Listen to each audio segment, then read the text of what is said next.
Greetings, my friends, and welcome to the Music Den. Yes, this is indeed our first audio video of the base of operations that you see there in the background. This is where it all happens, and we welcome you to the festivities on a Saturday night. We have the mood set, and I do hope you enjoy it. The picture that you see there is the Wabx air aces from 1970. That was taken in downtown Detroit. And from left to right, we have Jerry Lubin, Dave Dixon. We have Tim Powell in the middle, Jerry Goodwin behind him. Then we have Dennis Frawley and Larry Miller, some of the original Wabx air aces. And I mention that because we're in for a special treat tonight, brothers and sisters. On the night of June 29th, 1996, I recorded the first 45 minutes of the Wabx Air Aces reunion show on AM 1270 WXYT. And there was another segment of it here on the Music Den that I borrowed from some good friends at the Wabx group page. And I thought I would kind of give back and share this version, this first segment with you all. And I hope the sound quality is good. And there's going to be future videos coming up here in the Music Den of yours truly face-to-face in the near future. So that should be an interesting experience. And of course, everything's an experiment here in the Den, and I certainly hope that we can all be a part of it together. So without any further ado, I bring you the Wabx Air Aces reunion show from June 29th, 1996.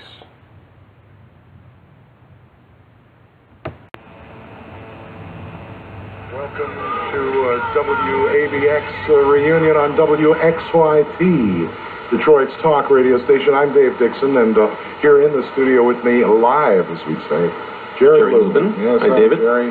How are you tonight? Just fine. Looking forward to talking to all these people from out of our past.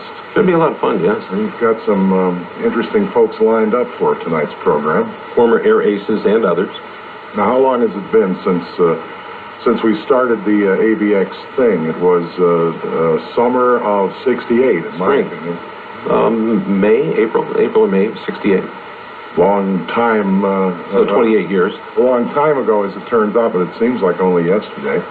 And it was great fun, and we all enjoyed it. It's interesting how many people remember WABX. People talk to me about it. I had a phone call from my friend Eric Heiserling, who lives out at Watkins Lake, yesterday. He heard me here on WXYT on the David Newman show yesterday. I was a guest of Bill Thomas, who was sitting in for David Newman. And Eric called me up and said, I'm looking forward to this program. Would you play 13th Floor Elevator, Gonna Miss You? I said, apparently we haven't made it clear that we're not here as disc jockeys tonight. Right, it's not ABX again. It's just about WABX. Right, we're here to talk, and although we did play a little bit of Bob Seger's heavy music there, and we will probably hear snatches, if you'll pardon the expression, of other songs throughout the evening, nonetheless, it's not a disc jockey program. It's going to be a talk show, and eventually we'll invite people to phone in to WXYT 559-1270. What a powerful dial position. You know, I used to listen to this station when I was a kid. When I was a little boy, 1270 was the most important dial position in the world because the Lone Ranger came from this station, or the WXYZ, the station that preceded WXYT. I associate it with, of course, the disc jockeys that came a few years later after the block programming on radio gave way to disc jockey programs. Mm-hmm. And of course, can you remember good buddy Mickey and Lee Allen Mickey on Shore, the horn. Mickey Shore, of course, was on WJBK before he was on WXYZ. And when he was lured away by the WXYZ management, Mickey Shore was replaced on WJBK by Tom Clay. Oh my God. Remember Tom Clay? Absolutely. He was the lunatic of the 50s DJs. Pretty crazy guy. I enjoyed him. He was one of my heroes. He and Mickey Shore were the guys that turned me around. No doubt about it. No doubt about it. And then you got to do it yourself. And what a treat it was. And well, it was a high school thing. I would come home from school and listen to the radio and make notes what these guys were talking about. And I thought, gee, someday I'd like to be a disc jockey, and I never understood how you go about doing that. And through a series of circumstances, just fell into it, so to speak. And it was great. A nice way to make a living for a long time. Always thought it would be great to make a few bucks doing something that you like doing. I have a note here. I imagine we'll be handed notes throughout the program, and this one is from Bob Adams, who is our producer tonight. He says, someone called and wants to know, do you still have your WABX Aries decoder rings? I got one right here. Dave brought his. Absolutely. I have a couple, as a matter of fact, yes. I promised Doug Gondek, who is the program director here at WXYT, who invited us to do this program when we talked about Aries decoder rings, I promised I would bring him one. So this one is yours, Doug. Dave, I'm surprised that you can part with that. Well, I've got a dozen of them. Ooh, I mean, envy. Well, I only have 2 or 3, but that will do. I even have the rare green on green. Most of them are red and green like this. I have the green on green, which we used to say was the Aries command ring. Whether it is or not, I don't know. You used to say a lot of things. Yeah, we said a lot of foolish things, but we were younger then. We're much older now. No doubt about it. I think that we probably have sponsor messages and stuff to get in here from time to time. Probably, don't know what that signal meant. I was going to give it away. I was going to acknowledge our, okay. I was going to acknowledge our sponsor throughout the evening, Tree Frog Beer. Will be bringing you this program in part, along with other good people who could be taken more seriously, perhaps, than Tree Frog. That was one of the things that was so special about WABX, was that it was not all so serious. No. Not taken so seriously. No. We could play on the sponsors and other things, and of course that would be verboten. Nowadays. We detected that the other stations were all taking themselves too seriously, and so we tried to have fun. I complained at a station that I worked at recently that they were taking all the fun out of it, and their response was, it's not supposed to be fun. I didn't think quite caught the spirit of it. In fact, just the opposite, completely missing the point. If you can't have a good time at it, time to move on. Well, I'm at a quandary now. Of course, I haven't been on the radio in a couple of years, and I think it's the same as, well, no, you were on recently in Toledo, weren't you? For a few months, yes. Well, you have a better idea what's going on than I do. But, as I said, I don't know how to operate this equipment, and I don't know how to figure out what we're doing exactly. What's next? You mean like a log? Exactly. Well, maybe Doug could bring us one, and we can run through the log and see what's coming up next. Right. But we'll be talking to all of our old buddies. I'm surprised we were able to get a hold of all the guys from ABX at that time. Yeah, I've talked to several people who say, do you guys keep in touch, you ABX Arises? And I tell them that you and I see each other every week or 10 days minimally, and that Carlisle comes to town occasionally, Dan Carlisle, that is. I guess we're going to have to be careful not to refer to people as an in thing, because a lot of our listeners will not be folks who had listened to ABX, but will be hearing about the ABX experience for the first time here today. I wonder... Go ahead. No, that's fine. I wonder if it would be worthwhile maybe giving a little background and trying to explain to these people who might not have been listening why it was so special, at least from our point of view. Well, I think the main reason it was special was that we got to pick the records, and I think most people know that nowadays records are chosen by a consultant usually. Out of town. Out of town. They do, I'm told they do things called focus groups, and that they do things called phone-outs. Phone-outs apparently are, the station calls people at random and asks them if they'd like to participate in a music survey, and then plays little bits and pieces of records to them over the phone. 20 seconds. And asks them to decide which ones they like enough to have on the radio station. But we didn't do that. What we did was we waited for the mailman. And as soon as he arrived, we'd grab those 12 by 12-inch packages and knife them open and say, oh, look, here's a new album by the 13th floor elevator, or whoever.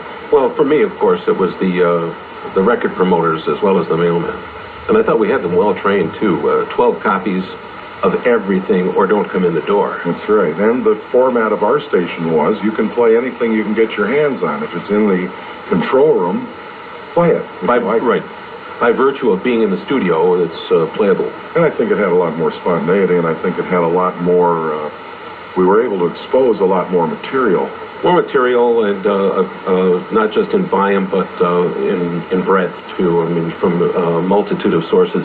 And it was always exciting to come to work and look at the stack of, there was always a rack by the DJ's right front, right hand. And it was all the new releases that had come in that day, and you could look through them, and the guy that was on before you would, of course, make his mark on the record, so I could look at this record if I'm working at night, and I would say, oh, Dave liked these tunes, but Larry didn't like those at all. He liked these tunes because everybody had their own distinctive signature. And one of my first embarrassments working at ABX was the second night I came to work. I hadn't realized that all those new records in the thing that was right at your right hand were in alphabetical order. Oh. So I played them and stuck them back in. And when I came in the next day, Dan Carlisle said, "Hey, man, don't you know enough to keep your records in alphabetical order?" And I said, "Well, I know, but I didn't have any idea that that you were doing that. I didn't know that was part of the system. I wasn't aware." Dan was always pretty neat. Oh, fastidious. Yes. Fastidious. Absolutely. Yes, everything in its place. Every time he visits me, he looks around and says, "Dave, how can you live like this?" And I say, "Well, I'm absolutely comfortable, although I don't have any Pledge or Johnson's Wax or anything." So, well, to each one's own. I'm sure that his place is spotless. And, he's comfortable there. well, my first nice surprise of the night tonight is to find out who one of our sponsors is. You'll be as amazed as I am because you introduced me to Carl. And, great, he was an underwriter of my public radio program. This special program is sponsored by Galliana's Van Dyke Dodge on Van Dyke in Warren. This is all pretty weird talk until you realize that we were living in one of the highest periods of earthquake and things like that. There are more happening right now than have ever happened before that we know about. So these things aren't that far-fetched. Hey, man, we orbited the moon last week. I'll believe anything.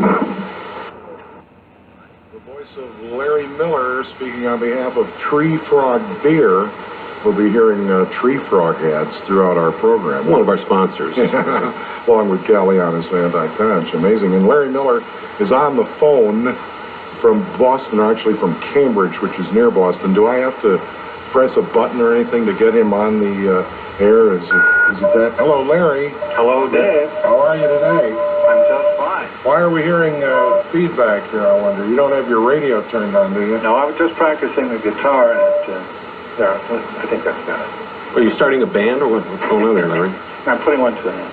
Now, what was the name of the band you were in here in Detroit? Was it the...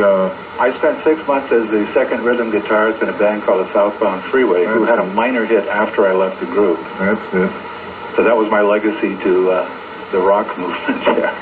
I thought we ought to have you on as the very first guest on our Air Aces reunion program here on WXYT Detroit, because you, in my opinion, are the father of underground radio, or you're the first of the underground disc jockeys, as far as I can tell. What do you think?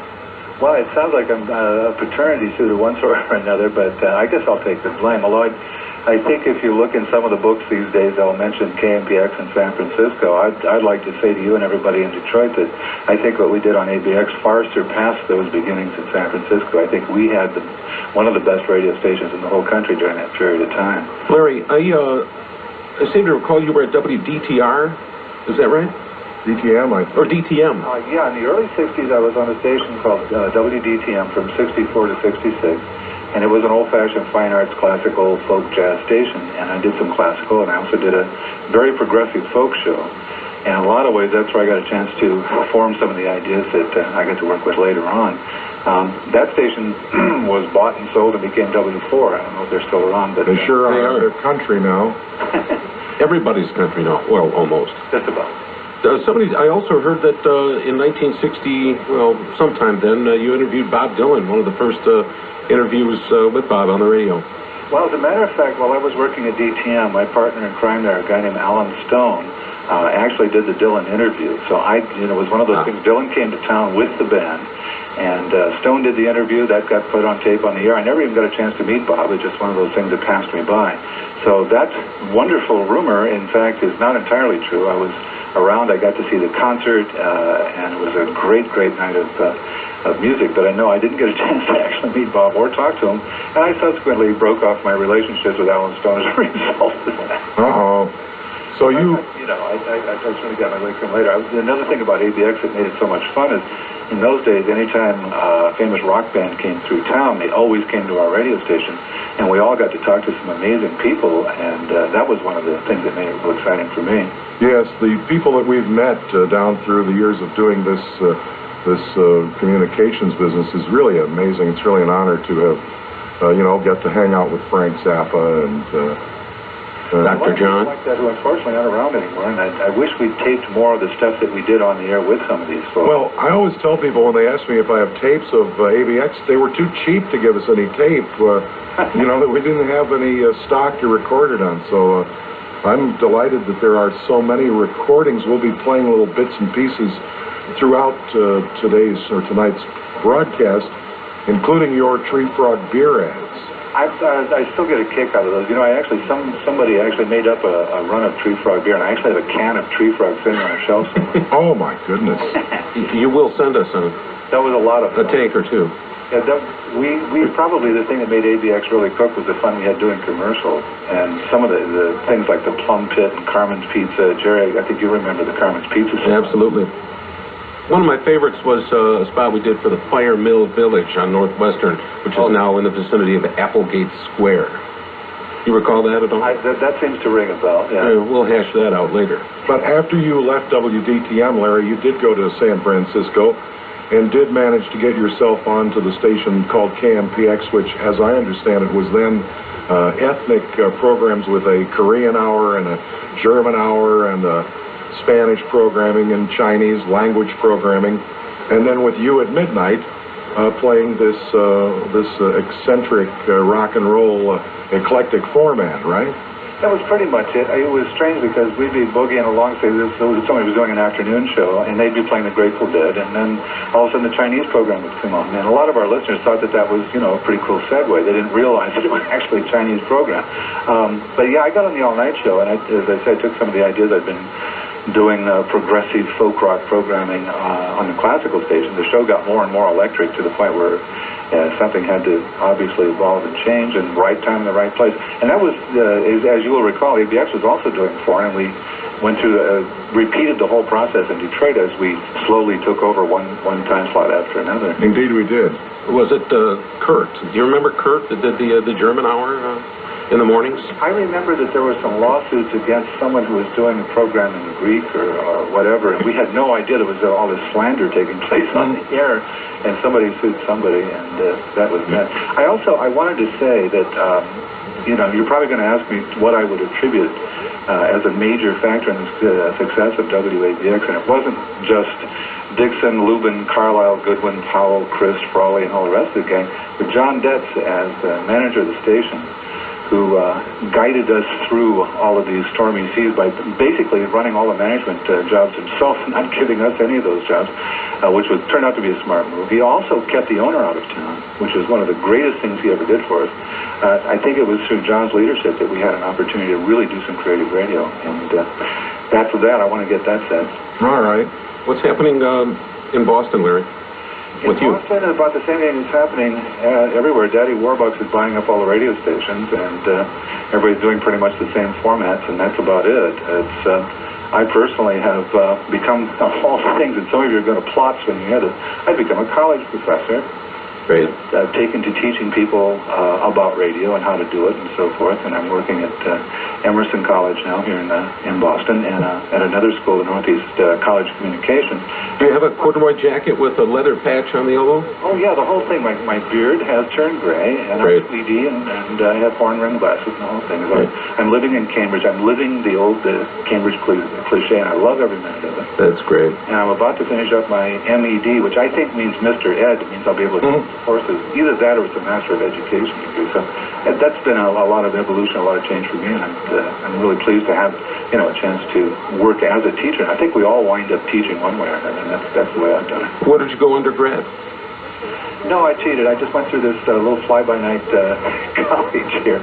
Now, actually, it's an accredited institution, but I was able to get credit for life experience, so I whizzed through the whole thing about a year and a half. You should have a PhD then, Larry. I could probably do that by the end of the year. I see that we have a caller who describes himself as Raunchy Roy from Grosse Pointe. Now, is Larry still on the line? This is Roy, Dave. Roy, is it Roy Feldman? That's me. How you doing? By Roy the Cabin Boy, we used to call him. How are you, Roy? Hi, guys. Good to talk to you. Roy worked at ABX as an intern, it seems to me. When was that, Roy? Oh, all those times when you had the German and Greek hours that someone needed to produce, and you stuck me in that hot little room with them. And, of course, you stayed on after the station became underground and then progressive. Yeah, you guys gave me a night shift on Saturday or a couple nights when no one else would show up, and I managed to stay somewhat sober enough to try and do it, but... Good for you. Is Larry Miller still on the line? I certainly am. Yeah, I just wanted to make sure we hadn't lost you, Larry. Hi, Larry. I'm here. Good to hear Roy's voice again. Roy Feldman was the first person that pulled my coattail to Alice Cooper.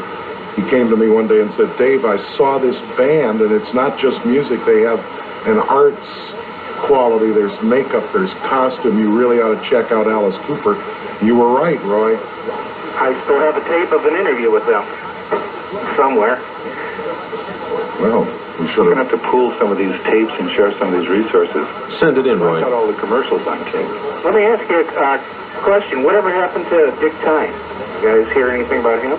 I ran into Dick when I was working at DET. He came through town and came and visited me for a while. Said he was on his way to Boston. Maybe Larry saw him there. I don't know. Don't think so. You didn't run into him. I saw him a few years before that. He worked briefly at W4 when it was rocking. That would be in the mid to late 1970s. And is Dennis going to call in? Yes. Great. We will talk to Dennis Frawley.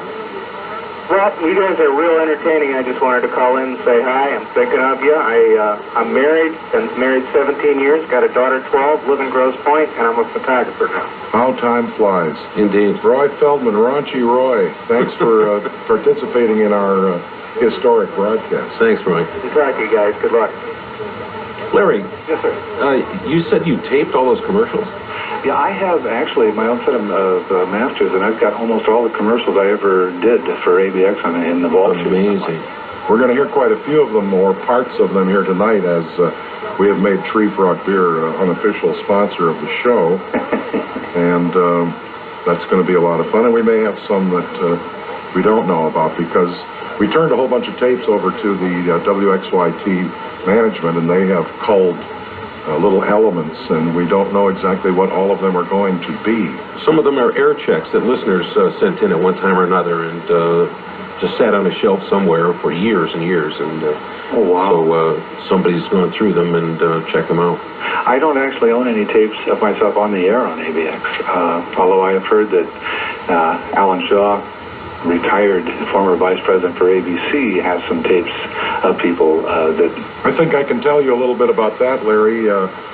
Back in the days when ABC was planning to change the call letters of their New York station from WABC-FM to WPLJ, and at the same time that they changed the call letters of their WXYZ-FM here in Detroit to WRIF, they apparently were auditioning or listening to broadcast talent around the country, and I'm told that they hired a phone line into Detroit so that the executives in New York could listen to WABX, and that this guy made air checks of, among other things, you and I, and people tell me that he still likes to play a crossover tape of you and I chatting as we all used to do between shifts.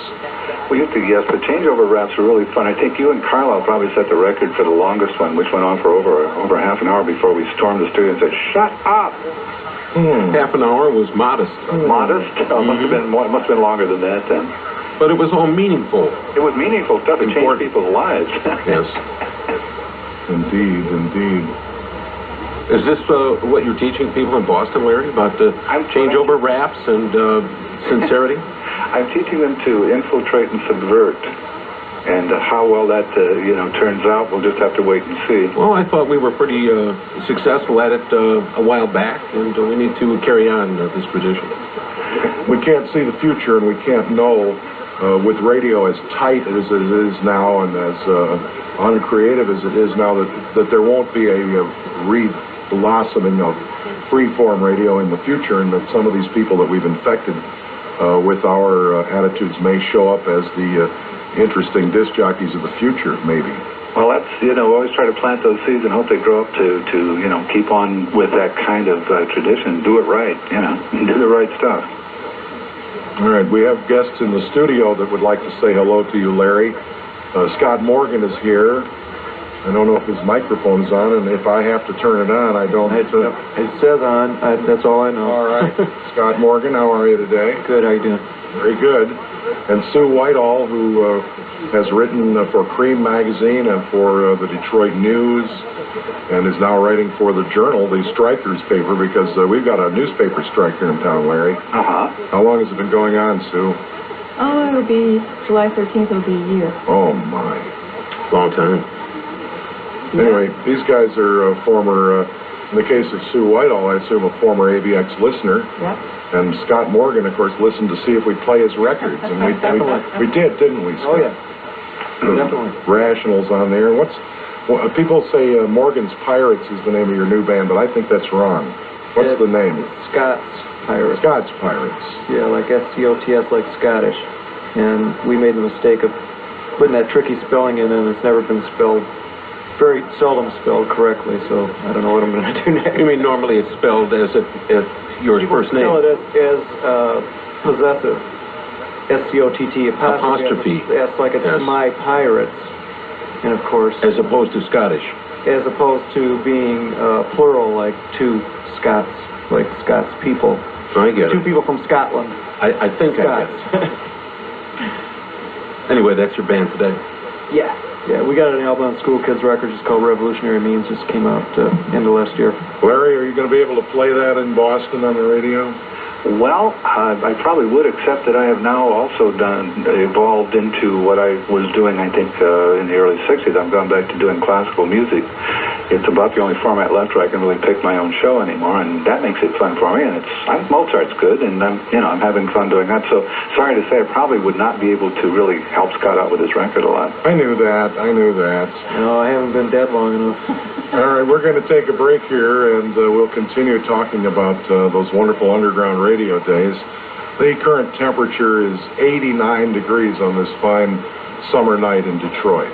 You would carry sinuses and not, right? What's the next word, right? Everybody hit it. You don't even need the next word, right? You just carry sinuses and, and that's enough. I mean, the yippee thing, the symbol is why. So you say to Dirk, I said, why? Why? They talk about reaching the troops in Vietnam instead of writing National Guard in. That's groovy. Hot steel and leather go together like oily chrome and tree frog beer.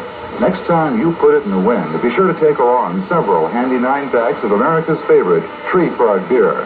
Hard-riding fools may not know a lot about beer, but they know what they like. Morning, noon, and night, you'll delight in the fine flavor of Tree Frog beer. There's nothing like a couple of good clams and a Tree Frog beer, the beer that won't let you down. Tree Frog Brewing Company, Unionville, Michigan. Forward! Into the past. Hi, this is Dave Dixon. And I'm Jerry Lubin. Then one day she hit the Detroit station. Couldn't believe she heard it at all. Be listening to WXYT Saturday night from 8 to midnight. The ABX Air Aces on WXYT Talk Radio. It's an Air Aces radio reunion, and you are invited. 60s Radio in Detroit, a retrospective from the personalities that made it happen. Saturday night. You said you wanted your film developed in 1 hour? Yeah. So what do you do with your time? Aerobics. You don't work out. Bake a cake. You don't cook. I could shop. Right. That's where we're going to Kmart. SRC, ladies and gentlemen, with a little of I'm So Glad. You're listening to AM 1270 WXYT News Talk Radio in Detroit, and this evening, this particular Saturday night, the talk's all going to be about those wonderful days of WABX FM, a radio station that isn't there anymore. Of your wildest dreams. That's right. That's what we used to say. Larry Miller, are you still there? Hello, Larry Miller. This is Leonard in the lobby. No, it's not Leonard in the A bunch lobby. of freaky looking guys down here. They say they want to come up to the radio station. Should I send them up? Now, Larry has remembered that we were very democratic about who got on the radio back in the ABX days, and Leonard, the elevator operator, was asked if he would play Dick Tracy when we were giving a radio version of the Sunday funnies in the newspaper. And Leonard made a good Dick Tracy, but he didn't sound like a professional radio broadcaster. Eventually we had him make a station break where he said, "This is WABX in Detroit. They are all weird guys, but they're nice guys." You remember that? Oh, quite well. You remember Leonard.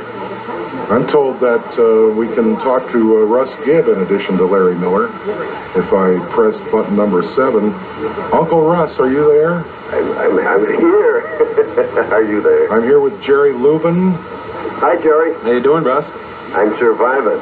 Excellent. And we've got Larry Miller on the line from Cambridge, Massachusetts. I know. He's a professor. We ought to get together and join a teachers union. Well, that's right. You're a teacher at Dearborn High. Yeah, teach television.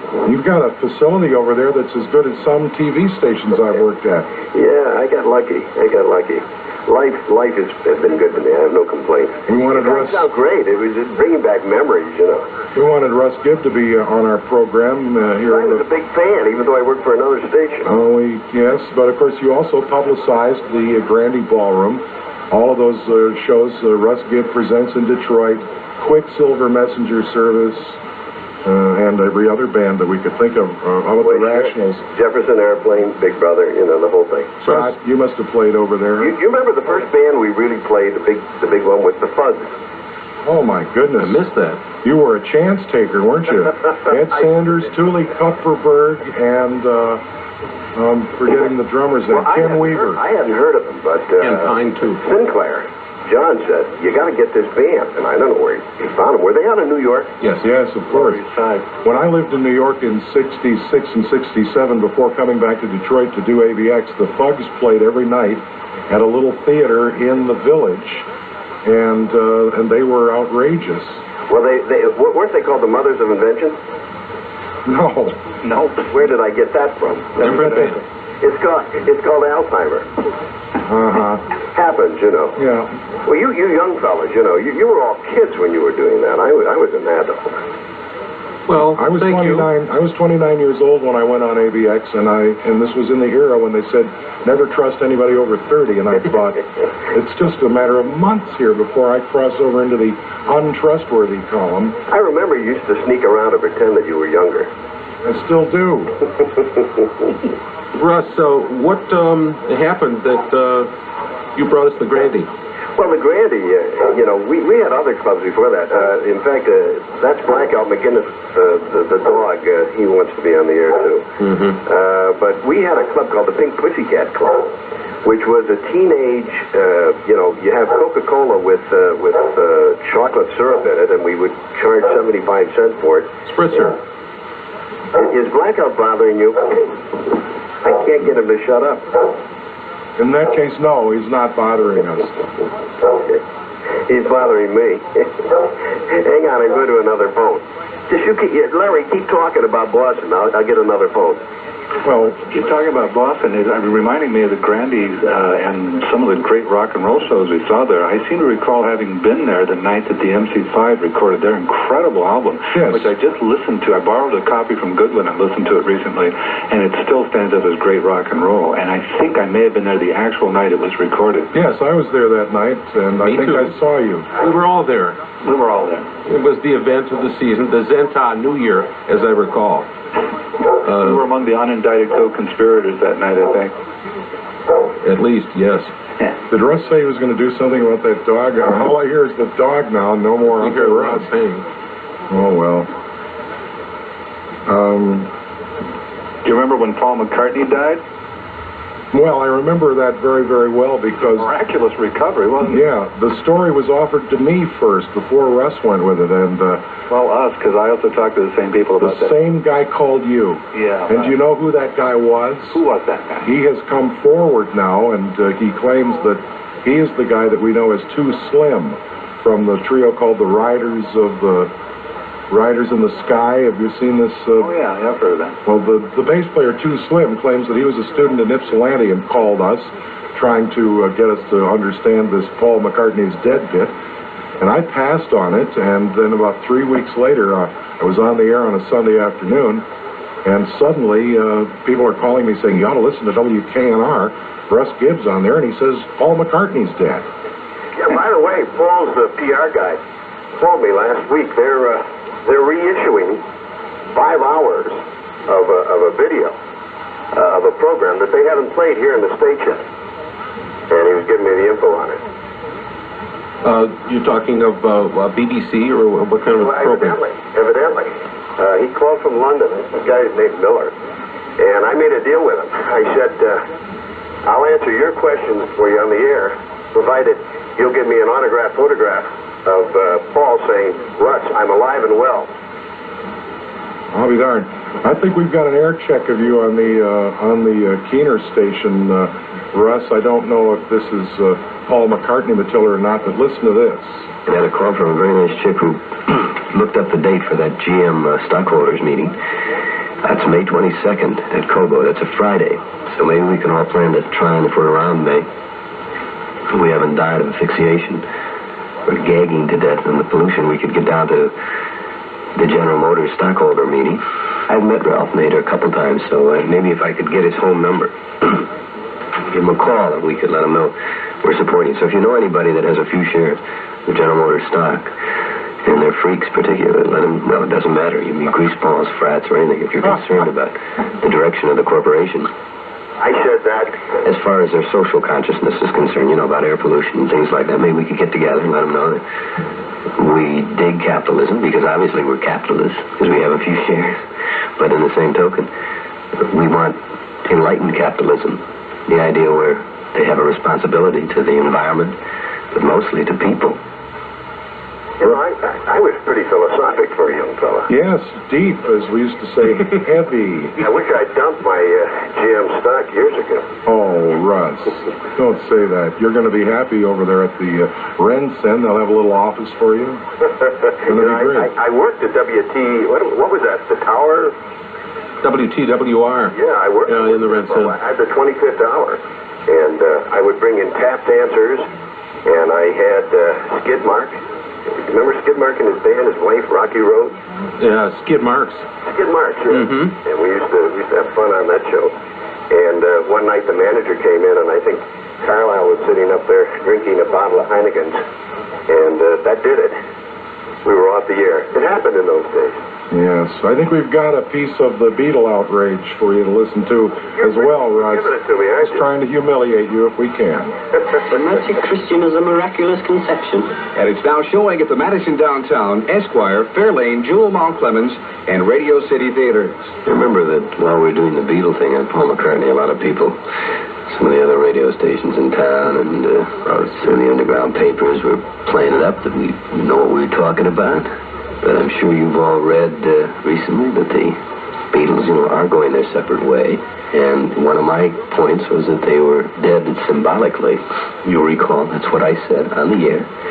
We have it on tape, on the special, that I thought that they were playing some kind of game according to the Passover plot by Dr. Hugh Schoenberg, which is a book. And now with the Magic Christian, the whole scene. And recently, John Lennon announcing that he was leaving the Beatles, in the sense of getting his money out of Apple and doing his own thing. I wonder where all those people who were saying, you know what we're talking about are now. Sometimes it's fun to have the last laugh. Or any laugh at all. Russ, do you recognize that voice? No, I don't. In fact, I wonder who that fellow was. He was some skinny kid running around. Larry Miller, what was your best time at the Grandie? My best time at the Grandie? Probably, I think the Who concert that I saw. Oh, yeah. That was, I think, probably just before Tommy, and they just did all of their pre-Tommy stuff, and one night just blew the roof off the place. That was an incredible night of music. That would have to be just about the top of my list at the Grande. I used to hang out in that Grande office. Russ would let us use the office. And on that particular night that you're referring to, I ran into Roger Daltrey, and we started talking, and we had about a nice, quarter-hour chat when Pete Townsend walked into the room, and Roger said to Pete Townsend, "Hey, come on over here. I want you to meet this guy." And Pete Townsend looked me up and down and said, "I don't want to meet him." And he went and stood. Were you at the party afterwards? No, I wasn't invited to the party. Well, you heard about the famous roller skating party. No, you're going to have to tell me about it, Russ. Well, there was a party that one of the guys had a birthday party in the band. And it was about 5 o'clock in the morning. And we kept that air conditioning really on high at the Grande. And at that point, it was so hot that they started to skate around in the buff. And there was Townsend going around and Daltrey whizzing around the Grande floor on their roller skates. Oh, not whizzing around, I hope. Not literally. We won't tolerate anything like that. Whipping. There was a famous birthday party. In fact, I think Dave Miller. You remember Dave? Yeah, I remember. He was our announcer, along with Tiny Tim Ryan. And I think they were all at that party. I'll be darned. Some of the characters I oftentimes wonder what happened to them. Maybe some of your listeners will find out. I hear the Finley boys. I hear one's down in, John's down in Florida somewhere. And I understand that Steve is writing movie scripts in Hollywood. And then, of course, there was Donnie.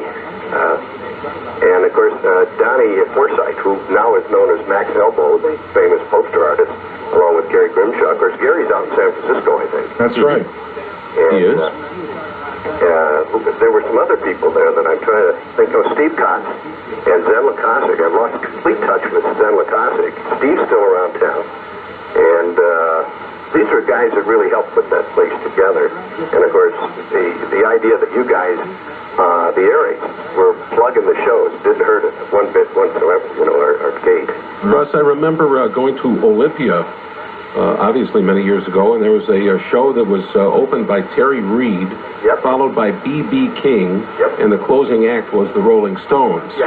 And after the show was over, I and friends went to the Grande for John Mayall and the Blues Breakers, and some of the people from the Stones entourage were then at the Grande later on that evening, and things like that happened a lot where these guys would go from club to club. Before, that was before they became so super famous that, they would mingle with the audience, and I guess that was one of the thrills of the Grande is that stage, you were right on them.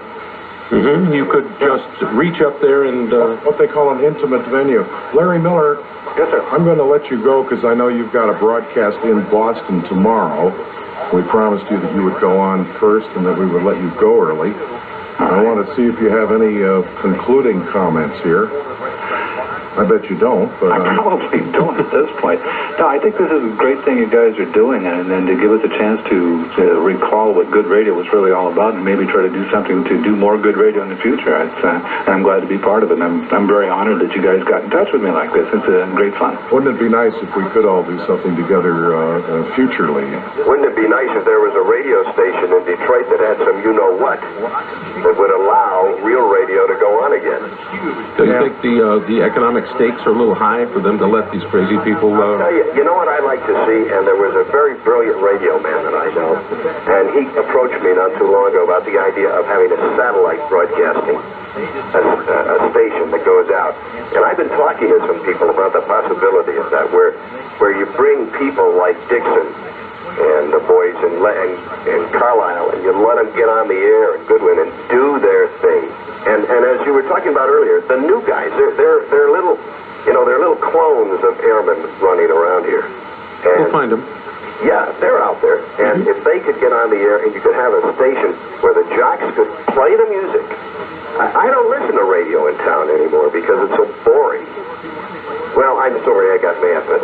That's okay. Larry, Yes, sir. You can hang it up. I tried, but it's out of my hands here. But thank you so much, and good night, good luck, and I think Russ is right about satellites. I think that's the way of the future. That's the way to go. Infiltrate and subvert, my friend. You betcha. Good night. Good night, Larry. Good night, Larry. Larry Miller, former AVX Air Ace. In production wizard. I wanted to get him off the line so that we can call Dave Miller, since Russ Gibb has reminded us that Dave Miller was the MC at the Grandy. We'll try to get Dave on the line, but first we're going to pause, and we're going to hear from our friends at Ralph Spoil Sport Motors.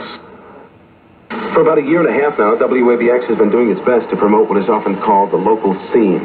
We've always felt that Detroit music was of very high quality without need of hype, and therefore would be self-sustaining.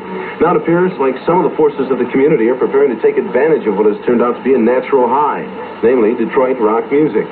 Entangling alliances are slowly being formed, followed by other proposals and counter-proposals in an effort to establish broad power bases. Everyone wants to run the show. Let's hope that the leading musicians and managers in the area will continue to display the strength of character that has made the scene here in Detroit so groovy up to this moment. Many thanks should be offered to a man who has done so much for music lovers in the Detroit area, and yet has remained above the pettiness that so often does go down. Ed Sarkeesian of Audio Arts Productions has 3 shows coming up in the next 3 weeks. He'll be presenting Simon & Garfunkel on October 31st at Cobo, Peter, Paul, and Mary at Masonic Auditorium on the 11th of November, and Gordon Lightfoot on the 21st of November. Ed has wisely booked Gordon Lightfoot, who is a Canadian, at Ford Auditorium, which is right near the tunnel to Windsor. WABX,